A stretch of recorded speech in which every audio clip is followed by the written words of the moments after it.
ओम नमः सिद्धेभ्यः। तीन भुवन में सार, वीतराग विज्ञानता, शिव स्वरूप शिवकार, नमः त्रियोग संहारिके। पंडित दौलत राम जी रचित छह ढाला ग्रंथ के आधार से हमारी चर्चा चल रही है।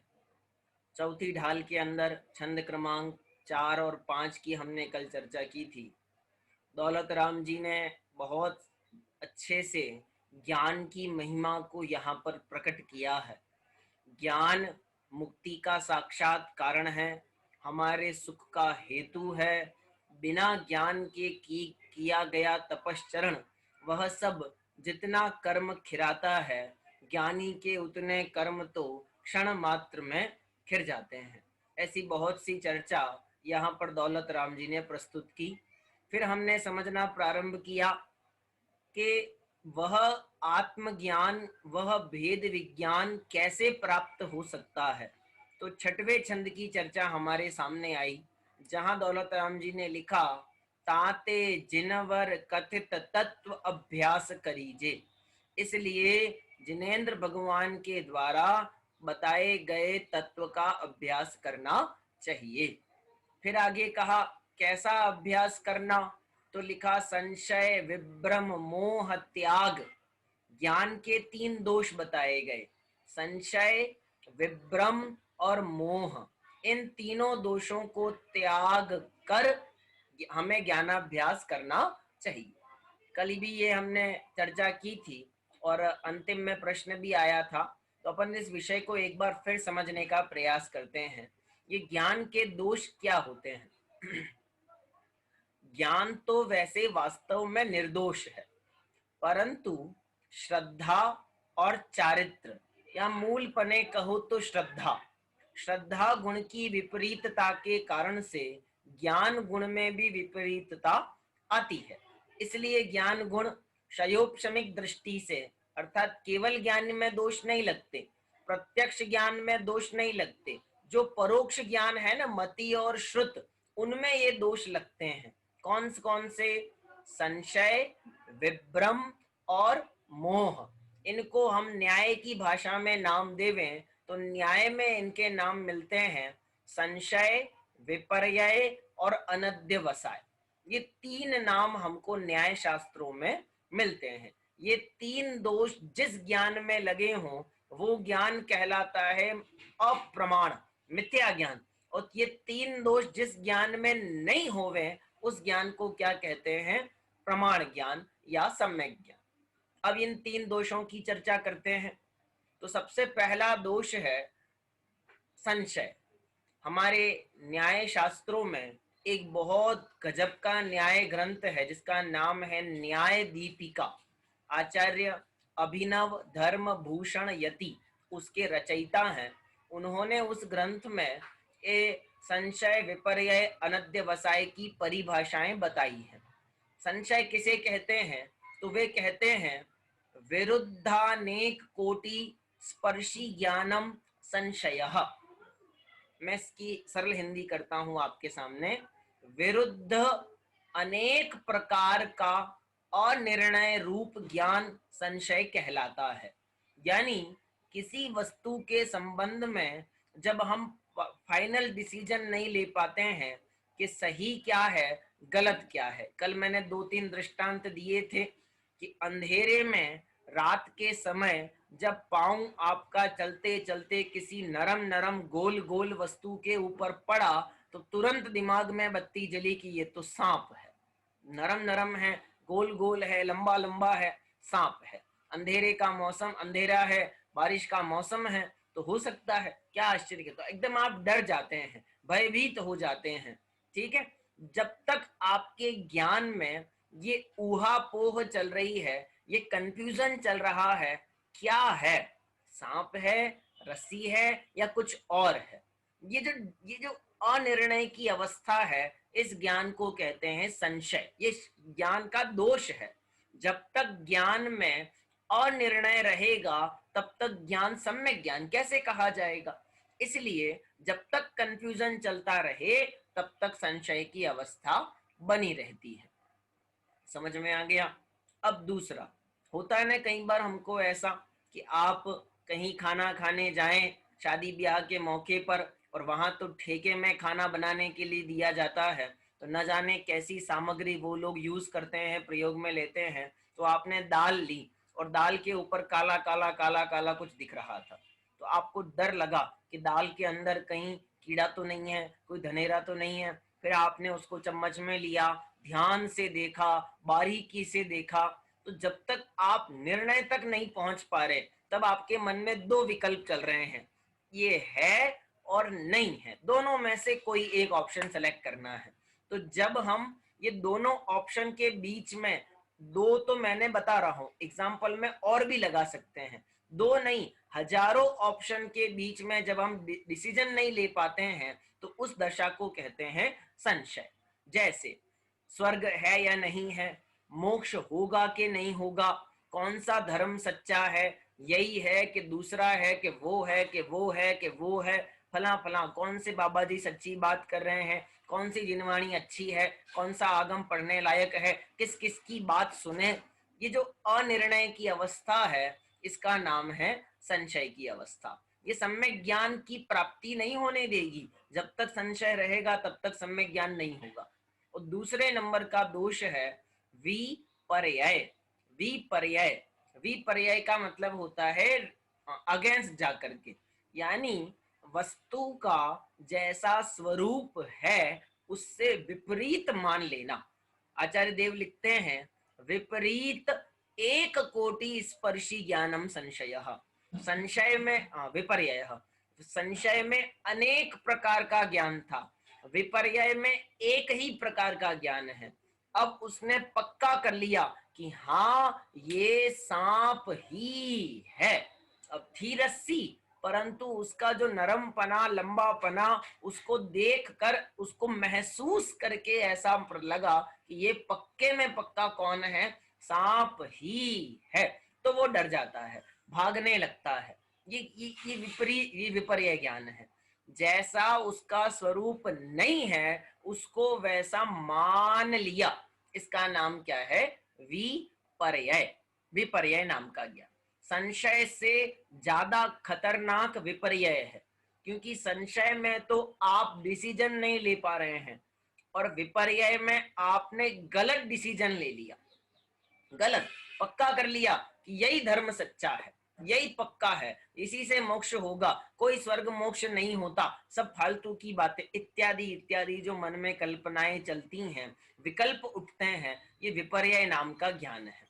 सीधी सी बात है, जब जिन मत के विपर्यय में जाकर के काम करेंगे, विपरीत मान्यता रखेंगे, तो उसको सम्यक दर्शन, सम्यक ज्ञान की प्राप्ति कैसे हो सकती है।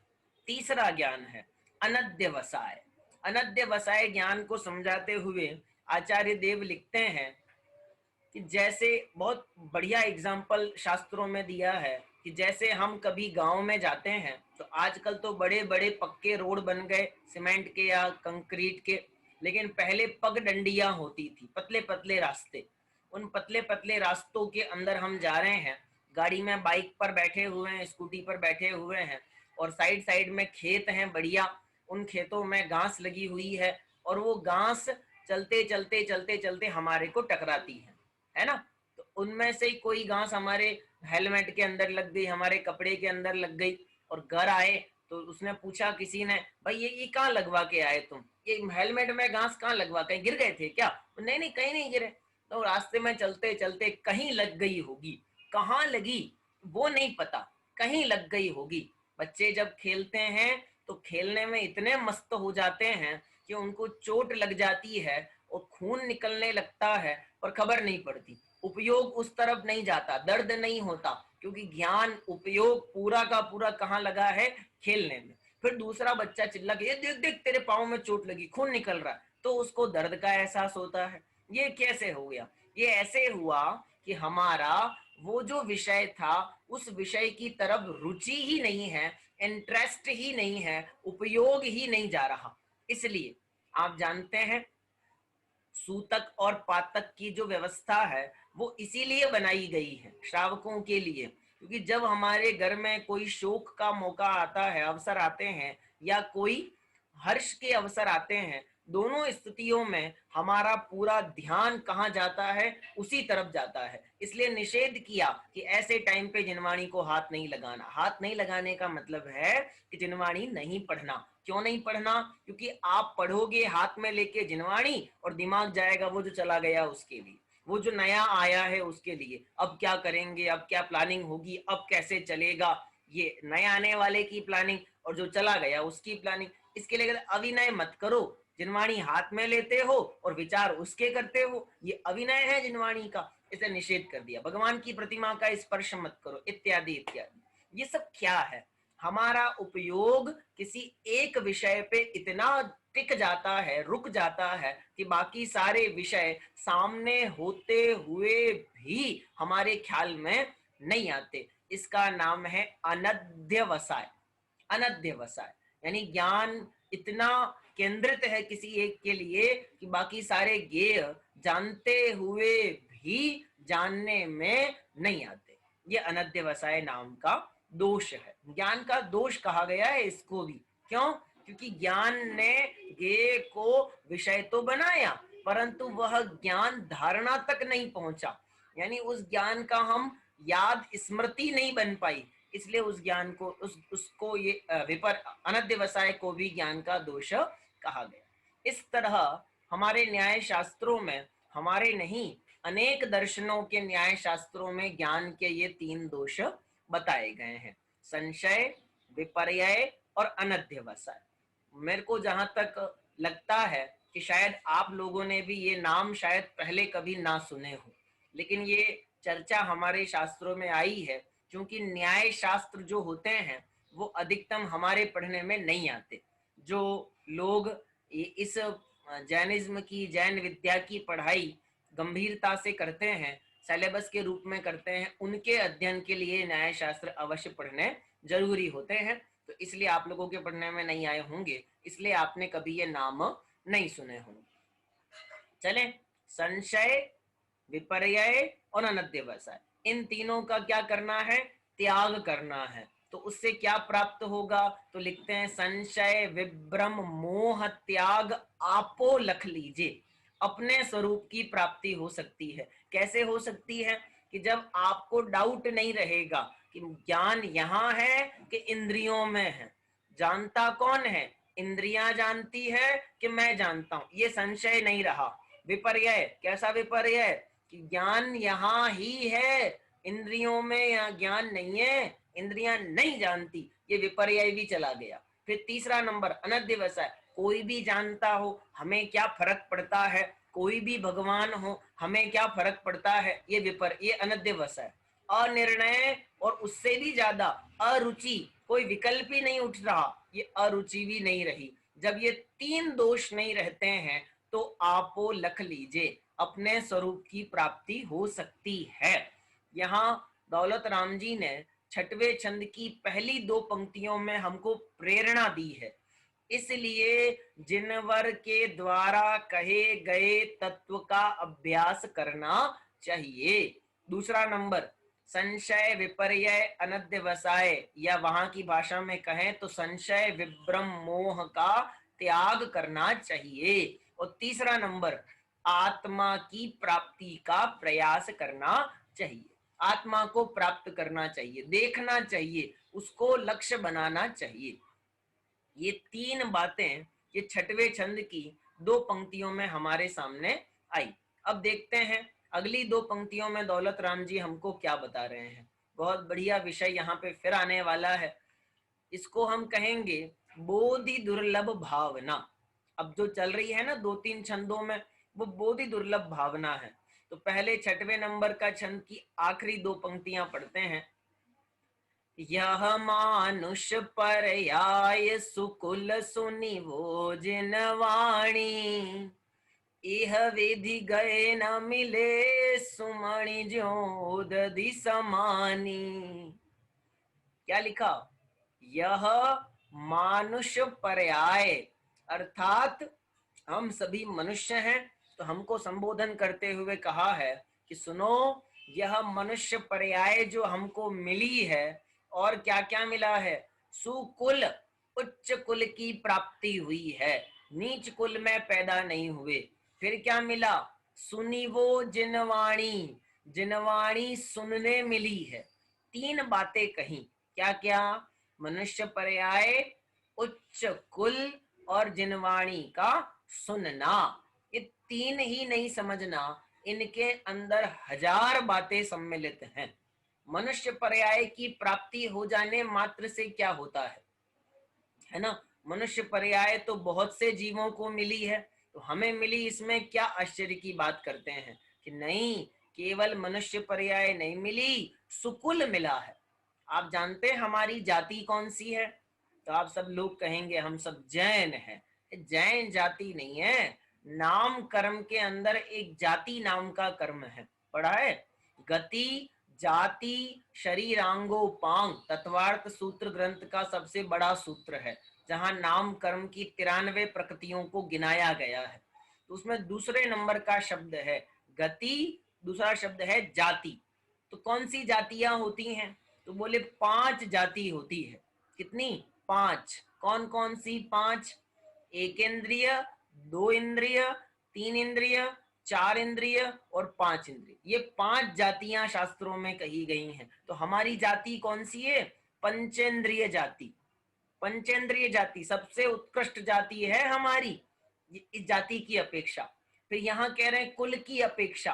कुल की अपेक्षा का मतलब, आपने ऐसे कुल में जन्म लिया कि जहां पर संसाधनों की कोई कमी नहीं है, खाने पीने के लाले नहीं पड़ रहे हैं, कोई भूख प्यास से मरना नहीं पड़ रहा है, बराबर सारी सुविधाएं जितनी आवश्यक हैं उतनी हमारे पास उपलब्ध है, आजीविका भी यथावत बराबर है। ऐसा उच्च कुल हमको मिला है, प्रतिष्ठा को प्राप्त समाज है, कोई ऐसी वैसी कास्ट नहीं है हमारी।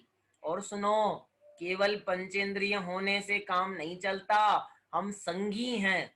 केवल संगी होने से काम नहीं चलता, हम पर्याप्तक हैं, मनुष्य हैं। उसमें भी वो भोग भूमि, कुभोग भूमि के मनुष्य नहीं है जो कुछ नहीं कर सकते, हम कर्म भूमि के मनुष्य हैं जो मुक्ति की प्राप्ति कर सकते हैं। ऐसी योग्यता हमारे पास में है। और सुनो आगे, उच्च कुल तो दुनिया में और भी कहे गए, सवर्ण कहते हैं ना, तो सवर्ण के अंदर ब्राह्मण भी आता है, राजपूत भी आते हैं, क्षत्रिय भी आते हैं। हम उसमें नहीं आए क्योंकि उन लोगों का काम ये नहीं है। कोई केवल पूजा पाठ क्रिया कांड में लगा है और कोई शस्त्रादि के संचलन में लगा है, पर हमारा काम ये नहीं है। हमारा काम तो मोक्ष रूप पुरुषार्थ की सिद्धि करने वाला है। ये उच्च कुल का लक्षण है। और सुनो, हमारे अंगहीन नहीं है, शरीर में रोग नहीं पाया जाता, ये सब इसके अंदर शामिल है। तभी तो जिनवाणी सुनने जाएगा ना। जिनवाणी सुनने कौन जाएगा? कि जिसको सारी सुविधाएं मिली है, जिसको 1 घंटा दुकान पे नहीं जाए तो काम चल सकता है, 1 घंटा व्यापार नहीं कर, 1 घंटा घर गृहस्थी का काम रोक दे तो काम चल सकता है, ऐसी सुविधा मिले तो जिनवाणी सुनता है। बाकी कौन मंदिर में जाके जिनवाणी सुने? कई लोग तो अपने व्यापार आदि ऑफिस के काम में इतने व्यस्त हैं कि वो मंदिर भी नहीं जा पाते, जा ही नहीं पाते। बोलते भावना तो बहुत होती है लेकिन टाइम ही ऐसा है, सुबह 6:30 बजे स्कूल जाना पड़ता है, 7 बजे जाना पड़ता है, हम कैसे मैनेज करें? ऐसी ऐसी जॉब है, ऐसा व्यापार है कि हम चाह करके भी मंदिर आदि नहीं जा पाते। तो स्वाध्याय सुनना तो बहुत दूर रहा। तो अगर हम ये सब सुन पा रहे हैं तो इसका मतलब है हमारे पास में पर्याप्त समय है, पर्याप्त आजीविका है, पर्याप्त संपत्ति है, पर्याप्त आहार आदि है, शरीर की कोई प्रतिकूलता हमको नहीं पाई जाती। और सुनो, केवल सुनने के लिए कर्ण इंद्रिय नहीं चाहिए, कान नहीं चाहिए, रुचि चाहिए, उपयोग चाहिए, ये भी हमारे पास में है। इसका मतलब समझो कि मनुष्य पर्याय 1 नंबर, सुकुल दूसरा नंबर, और सुनिवो जिनवाणी ये तीसरा नंबर। अरे हमारे इतना महापुण्य का उदय है कि हमको जिनवाणी सुनने मिल रही है, कई जीवों को तो मिलती नहीं है, सुनने नहीं मिलती, समझ में नहीं आती, पकड़ने का प्रयास भी नहीं करते। रुचि का इतना अभाव है कि मंदिर के बगल में घर होवे ना तो भी मंदिर नहीं आ पाते। इतनी रुचि का अभाव लोगों के अंदर पाया जाता है। हमारे ऐसा नहीं है। इसका मतलब ये तीन चीजें, इनके साथ जुड़ी हुई हजार बातें आप लगा लेना। पति पत्नी के अंदर भयंकर लड़ाई झगड़ा होता हो ना तो स्वाध्याय में रुचि ना लगे। सास बहू के अंदर भयंकर लड़ाई झगड़ा होता होवे तो ये रुचि ना लगे। व्यापार के अंदर हानि होती हो, दुकान बराबर नहीं चलती हो तो रुचि ना लगे। क्या कहते हैं, समझो कितना उत्तम पर्याय, उत्तम सुकुल सब कुछ हमको मिला है। और इसके बाद क्या करना, तो लिखा इह विध गए न मिले। यदि इस ये सारे संसाधन, ये सारे संयोग जो हमको मिले हैं, ये अगर चले गए, यह विधि गए, यदि चले गए तो न मिले, तो पुनः मिलने वाले नहीं है। क्या दृष्टांत दिया, सुमणि ज्यो उदधि समानी।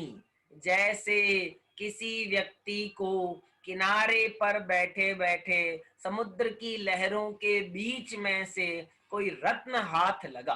क्या हाथ लगा, रत्न हाथ लगा। अब वो रत्न चमक रहा है, चमक रहा है, लेकिन वो क्या करता है कि कोई कबूतर, कोई कौवा, कोई मछली, कोई केकड़ा, कोई जानवर आदि उसे परेशान करता है तो वो उस पत्थर को फेंक करके उसको भगाने का प्रयास करता है।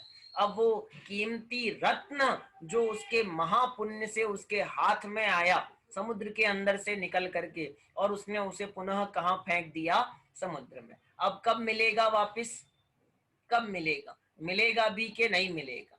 कल्पना ही करें हम छोटी सी, कैसा कैसा लगेगा, है ना। कोई कुआं होवे ना, पानी का कुआं, उसके अंदर आपकी सोने की या हीरे की अंगूठी गिर जावे, उसको तो निकालने में कितनी मेहनत लगती है, कितनी परेशानी होती है कि आप कितने बड़े बड़े उसे गोताखोरों को बुलाओ, उसके अंदर ले जाओ, लाइट लगाओ, फला फला सब काम करो, तब जाके कभी मिलता है। और समुद्र के अंदर भी अगर आपने कोई रत्न फेंक दिया तो फिर वो कब मिलेगा, कोई गारंटी नहीं है। इसलिए दौलत राम जी लिखते हैं, यह विधि गए न मिले, सुमणि ज्यो उदधि समानी। जैसे कोई रत्न, कोई सुमणि समुद्र में, उदधि में फेंक दो तो उसकी प्राप्ति पुनः नहीं हो पाती, ऐसे ही यह मनुष्य पर्याय जो हमको मिली है, यदि हमने इस मनुष्य पर्याय को प्राप्त करके जो करने योग्य काम था वो नहीं किया तो हमको ये मनुष्य पर्याय पुनः मिलने वाली नहीं है। देखो, बहुत स्पष्ट कर्म सिद्धांत है, कर्मों की व्यवस्था बहुत सीधी सीधी है। आपको जो साधन सुविधाएं मिली हैं, अगर आपने उसका सही सही उपयोग नहीं किया तो आपसे वो अधिकार छीन लिया जाएगा। यानी आपको कर्ण इंद्रिय मिली है और आपने जिनवाणी सुनने में नहीं लगाई तो अगली पर्याय में ये कर्ण इंद्रिय आपसे छीन ली जाएगी। आपको रसना इंद्रिय मिली है, बोलने की सामर्थ्य मिली है, अगर आपने इस जिह्वा से अच्छी अच्छी बातें नहीं बोली, जिनवाणी की आराधना नहीं करी, तो आपसे ये बोलने का अधिकार भी छीन लिया जाएगा। ऐसी पर्याय मिलेगी जहां ना बोल पाएंगे ना सुन पाएंगे, केवल एक इंद्रिय पर्याय निगोद में जाकर के अनंत काल बिताना पड़ेगा। इसलिए जाग जाइए, जागृत हो जाइए और इस काम को करने के लिए तत्पर हो जाइए। ठीक है, देखिए, यह मानुष पर्याय सुकुल सुनिवो जिनवाणी, यह विध गए न मिले। ये कर्म, ये संसाधन यदि गए तो न मिले तो पुनः मिलने वाले नहीं है। जैसे, ज्यों मने जैसे, सुमणि उदधि समानी। जैसे कोई समुद्र में रत्न चला जावे तो दोबारा नहीं मिलता। इस प्रकार ये बहुत ही दुर्लभ भावना का एक भाव यहाँ पर हमको दिखाई देता है। ठीक है, तो इस प्रकार ये 6 नंबर छंद की चर्चा हमारी यहाँ पे पूरी होती है। अब देखिए, दौलत राम जी और बताते हैं उस ज्ञान की महिमा गाते हुए, क्या कहते हैं, पढ़ते हैं 7 नंबर का छंद। धन समाज गज बाज राज तो काज न आवे, ज्ञान आपको रूप भये फिर अचल रहावे, तास ज्ञान को कारण स्वपर विवेक बखानो, कोटि उपाय बनाय भव्यता को उर आनो। क्या क्या नाम गिनते हैं पहले अपन। धन, समाज, गज, बाज, राज, फिर आगे लिखा तो काज न आवे, यानी ये सारी चीजें कुछ भी काम नहीं आती हैं। कौन कौन कुछ भी काम नहीं आता, तो क्या क्या नाम लिखे। धन यानी पैसा, संपत्ति। अब संपत्ति के अनेक भेद हैं, हम कदाचित चल संपत्ति अचल संपत्ति के भेद से भी इनको बांट सकते हैं। हम कदाचित और भी अनेक प्रकार से, यानी कि एक जीव रूप संपत्ति, जड़ संपत्ति, और एक सजीव संपत्ति, यानी दास दासी नौकर नौकरानी जो है वो हमारी जड़ जीव रूप चेतन संपत्ति है। और जो हमारे पास में धन संपदा मकान दुकान व्यापार आदि है, ये सब हमारे कौन सी संपत्ति है, क्या बोलते हैं इसको, जड़ संपत्ति है। तो इस प्रकार ये दोनों प्रकार का धन यहाँ पर लगाना। हमारे यहाँ एक छंद भी प्रचलित है, गोधन गजधन राजधन सब धन धूलि समान। आगे पंक्ति भूल रहा हूं। गोधन गजधन राजधन और रतन धन खान, जब आवे संतोष धन सब धन धूलि समान। तो यहाँ भी अनेक प्रकार के धन बताए गए हैं, उन सबको यहाँ पर लगाना। दूसरा नंबर समाज। समाज का मतलब यही समाज कौन सी, जिसके लिए हम पागल हुए जाते हैं, जिस समाज में प्रतिष्ठा प्राप्त करने की हमको इच्छा होती है, जिस समाज में हम ऊंची पदवी प्राप्त करना चाहते हैं, ट्रस्ट मंडल में अध्यक्ष आदि के पद प्राप्त करना चाहते हैं, वो समाज कछु काज ना आवे। हम विद्वान लोग जब आपस में चर्चा करते हैं तो कई बार ये वाक्य मुंह से निकलता है, हम लोगों के, हम सुनते हैं, हमारे बड़े लोग भी हमको यही कहते हैं, समाज कुछ काम नहीं आती है, आपको अपना काम खुद ही करना पड़ेगा। आप समाज के हित में कितने ही काम कर लो, आप उसमें अपना हित नहीं खोज सकते, अपने हित का काम तो हमको स्वयं ही करना पड़ेगा।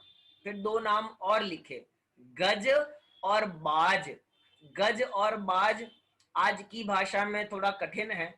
गज मतलब हाथी और बाज मतलब घोड़ा। बाज मतलब एक पक्षी भी होता है, पर यहाँ बाज का मतलब पक्षी नहीं है, घोड़ा। तो हाथी घोड़ा, अब आजकल कौन हाथी घोड़ा रखता है, रखते हैं ना। हाथी घोड़ा नहीं रखते तो क्या हुआ, चौपाइया तो रखते ही रखते हैं। कार और टू व्हीलर फोर व्हीलर जो भी साधन उपलब्ध में होते हैं उन सबको लगा लेना। फिर आगे लिखा राज। राज मतलब राजपाट, राजा का सेवक होवे, वो समझे कि राजा से मेरा काम हो जाएगा, और नहीं होगा।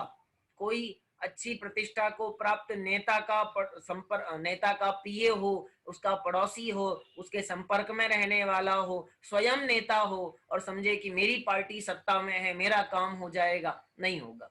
सारे काम दुनिया के हो सकते हैं, परंतु ये काम नहीं हो सकता। कौन सा, जो अभी लिख रहे हैं यहाँ पे कि आपो लख लीजिए, अपने स्वरूप की प्राप्ति करने वाला काम नहीं हो सकता।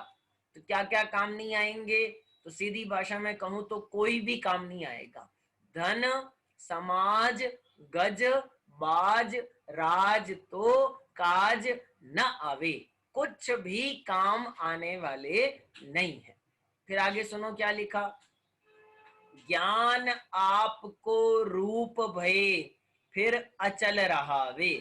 एक बार ज्ञान की प्राप्ति हो जावे, एक बार ज्ञान की पूर्णता हो जावे, तो फिर कैसा पद मिलता है, तो लिखा अचल पद की प्राप्ति होती है। देखो सुनना, श्रद्धा की पूर्णता हो जाने से, श्रद्धा के अचल हो जाने से ज्ञान की पूर्णता होगी, ये बात निश्चित हो जाती है। श्रद्धा की पूर्णता हो जाने से ज्ञान आगे जाकर के कंप्लीट केवल ज्ञान रूप होगा, ये बात नक्की हो जाती है। लेकिन लेकिन एक बात और समझना, चारित्र की पूर्णता वो भी बाद में होगी, ज्ञान की पूर्णता वो भी बाद में होगी, लेकिन जब ज्ञान पूर्ण हो गया, चारित्र पूर्ण हो गया, तब जो पद मिलेगा वो अचल पद होगा, अर्थात अनंत दर्शन, अनंत ज्ञान, अनंत सुख, अनंत वीर्य, ये अचल पद हैं। क्यों है अचल पद? क्योंकि एक बार प्राप्त हो जाने के बाद में दोबारा वापस लौट के आने वाला संसार में नहीं है, फिर न लौट भव में आवे, ये अचल पद की प्राप्ति होती है। तो यहाँ दौलत राम जी लिखते हैं, ज्ञान आपको रूप भय, जब यह जीव अपने आप को ज्ञान रूप कर लेता है तब अचल पद की प्राप्ति इसको होती है।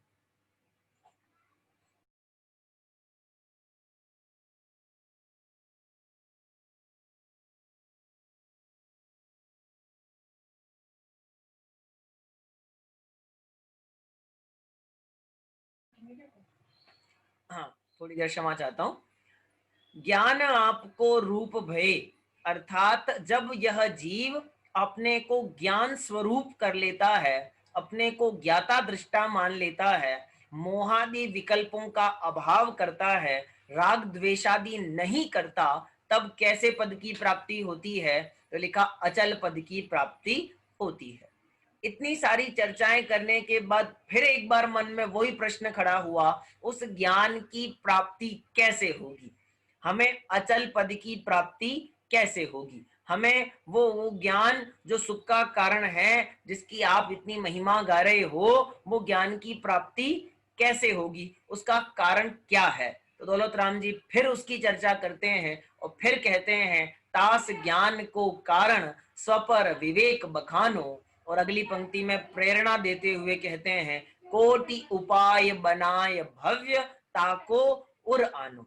ये बहुत बढ़िया चर्चा और आने वाली है। इसके बाद में और बढ़िया वेद विज्ञान की चर्चा आने वाले छंदों में आएगी। तो अभी हमने यहाँ पर ये समझा कि ज्ञान की महिमा गाते हुए ये छंद क्रमांक 6-7 में दौलत राम जी ने क्या लिखा। तो यह मनुष्य पर्याय, सुनिवो जिनवाणी, सुकुल, ये सब यदि चले गए तो दोबारा मिलने वाले नहीं है। फिर अगला लिखा, धन समाज गज बाज राज आदि कुछ भी काम आने वाले नहीं है, केवल और केवल ज्ञान ऐसा है जो अचल रहने वाला है। एक अर्थ और यहाँ से निकलता है कि धन समाज गज बाज राज ये सब तो पुण्य के उदय का खेल है, और जैसे ही पुण्य का उदय चला जाएगा तो ये सब भी हमारे हाथों से चले जाएंगे, लेकिन ज्ञान कभी नहीं जाने वाला। ज्ञान चूंकि पुण्य के उदय से नहीं मिला, ज्ञान मेरा स्वभाव है, इसलिए वो अचल रहने वाला है। और ये सारी संपत्ति आदि जो है, ये सब कैसी है? चलायमान है, नष्ट हो जाने वाली है। आप जानते हैं भगवान महावीर आज कहाँ है? तो हम कहेंगे सिद्ध दशा में। प्रश्न है, जो सिद्ध दशा में है वो महावीर है कि सिद्ध है? अरहंत दशा तक तो नाम धरा जाता है, परंतु सिद्ध दशा हो जाने पर ये नाम नहीं चलता। वहां कौन है? सिद्ध ही सिद्ध रहते हैं। कोई महावीर, कोई आदिनाथ, कोई संभवनाथ, ऐसे भेद नहीं है। ये सब भेद यहाँ है। जब तक कर्म का उदय है तब तक ये सब भेद हैं। जैसे ही कर्म का उदय चला गया तो ये नाम भी नहीं रहता, शरीर भी नहीं रहता, संयोग भी नहीं रहते, तो फिर हम किस बात पे अपने को अकड़ के बैठे हैं? तो अचलता केवल अपने स्वभाव का लक्ष्य करने से आती है, क्योंकि स्वभाव कैसा है? अचल है, कभी बदलने वाला नहीं है, स्वरूप से डिगने वाला नहीं है। इस प्रकार की ये चर्चा